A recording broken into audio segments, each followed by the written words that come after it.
The Yellow Star, the legend of King Christian X of Denmark. Before we begin, a legend means it's not true, but it is based loosely on some fact. As you already know, King Christian did quite a lot to help save the Jews, from, as you learned in Number of the Stars. So without further ado, The Yellow Star by Carmen Agradidi, illustrated by Henry Sorensen. There's a picture of King Christian behind me, right there. So King Christian was a real man. The Yellow Star. And there's King Christian on his horse Jubilee. Early in the year 1940, in the country of Denmark, there were only Danes.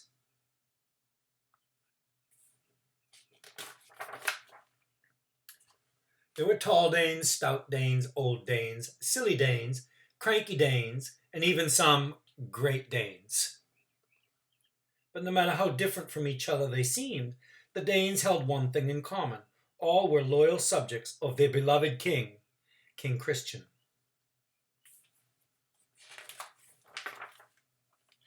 Every morning their king rode alone and unarmed along the streets of Denmark's capital, Copenhagen. "Who's that?" a curious visitor once asked. "Why, that's our King Christian," his Danish host responded. "Without a bodyguard?" asked the astonished guest. "Oh, my friend," came the reply, "a king so loved needs no bodyguard. We Danes would all stand together in defense of our king." Little did the Danes know how much they would need their wise king in the dark days to come.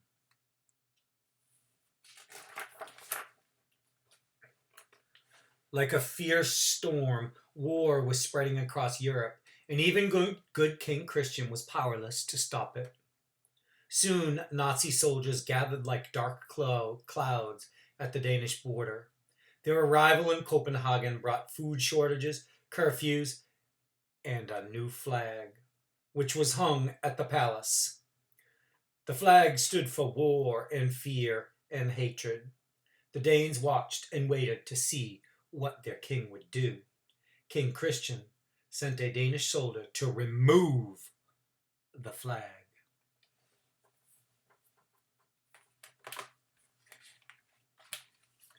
Upon discovering it missing, a Nazi officer demanded to see the king and asked, "Who took down the flag?" "I sent a soldier to remove it," replied the king. "Oh, you did you? Well, tomorrow another one will fly in its place," the officer boasted. "Then tomorrow I will send another soldier to remove it," countered the king. "And I will have that man shot," threatened the Nazi. Leaning forward, King Christian said evenly, "Then be prepared to shoot the king. For I will be that soldier." The Nazi flag did not fly from the palace again. We're talking about Amalienborg and Kronborg Castle. The missing flag became a powerful symbol of resistance, and King Christian's subjects found reasons to pass the palace gates to see where it once hung. Yet it was only a small victory. The king and his people's greatest test was still to come. The terrible news arrived quietly with leaflets that fluttered down on the city of Copenhagen.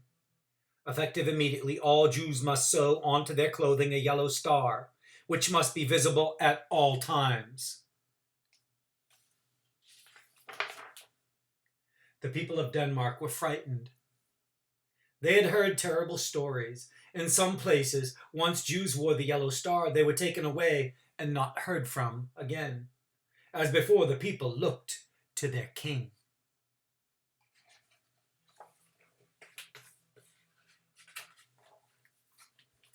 This time, their king was as frightened as his people. Without the yellow star to point them out, the Jews looked like any other Danes, Gentiles, That's non-Jews.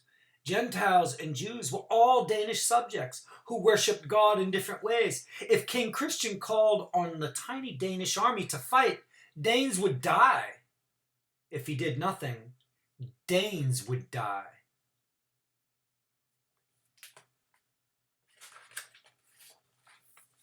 Perhaps it was the riddle of the yellow star that drew King Christian to his balcony that night. The sky was filled with the light of many stars. If you wished to hide a star, wondered the king to himself, where would you place it? And his eyes searched the heavens. Of course, he thought. The answer was simple. You would hide it among its sisters. And the king summoned his tailor.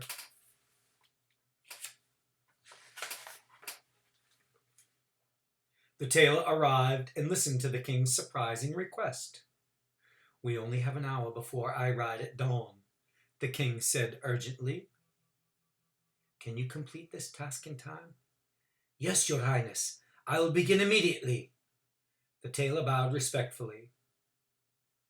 And you do understand what this means?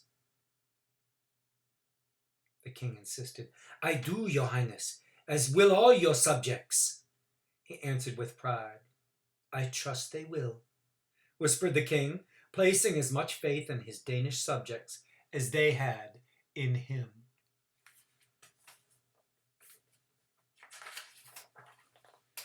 The following morning, the king of Denmark, with courage and defiance, rode alone through Copenhagen. He was dressed in his finest clothing. As they watched him pass, the subjects of King Christian understood what they should do. Can you see what's on the king's chest?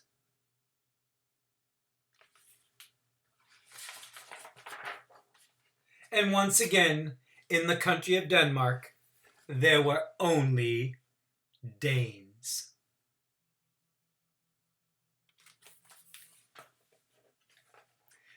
We do know that this was a legend because Denmark was one of the few countries where the Nazis did not make them wear the yellow star. Author's note.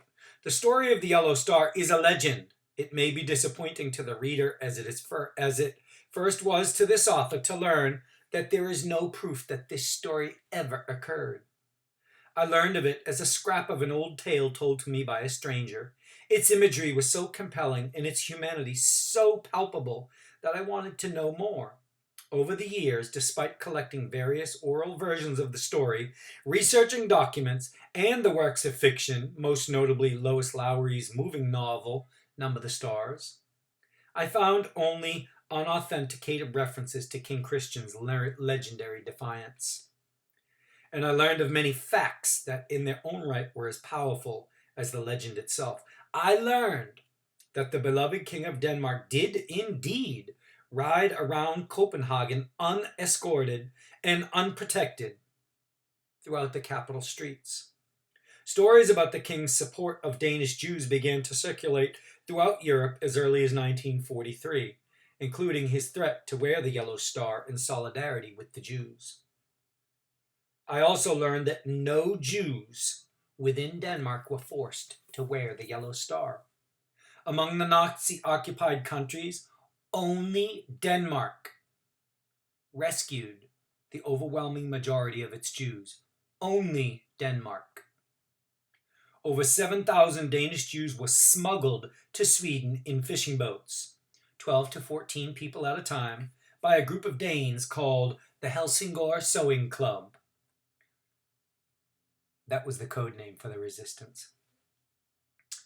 And of almost the 500 Jews who were rounded up and deported to Theresienstadt in Czechoslovakia, all of them, well, all but 51, survived, due in large part to the Danish government's intercession on their behalf. Yet, this legend of the star worn by King Christian, it's not true, but the legend grows stronger. Why? Perhaps because we need it. This allegory of the yellow star used by the Nazis to divide and shame the Jews became, in this legend, a symbol of unity, a symbol of hope. It is a story that should be told. What if it had happened? What if every Dane, from shoemaker to priest, had worn the yellow Star of David?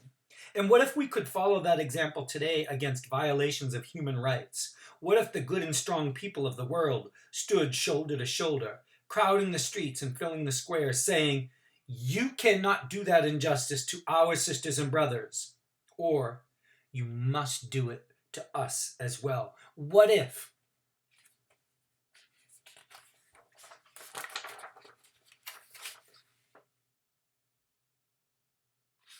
Imagine if fellow Americans had stood up